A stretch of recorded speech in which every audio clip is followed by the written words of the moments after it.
غم کډیر هم سخت وي اخر د وخت په وزرو کې تیر شي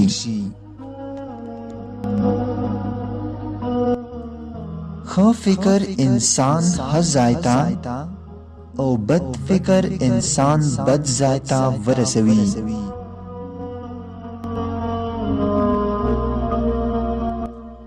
هغې دروازې ته دستک مه ورکوئ چې همیشه تاسو لپاره بند وي بلکې هغه دروازه وګورئ چې تاسو لپاره کلو وي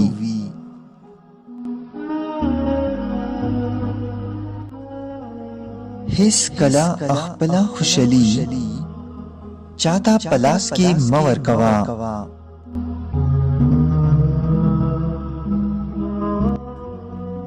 د بل چا لپاره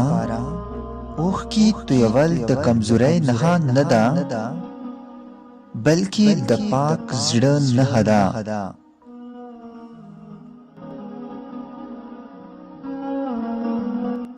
د هرې خوږې مسکا تر شا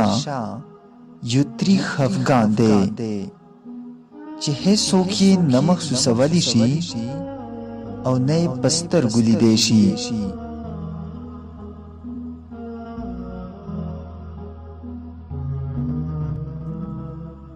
که په ژوند کې رڼا راوستل غواړې د نورو خلکو په رڼا کې د تیارې راوستلو نه ډډه وکړه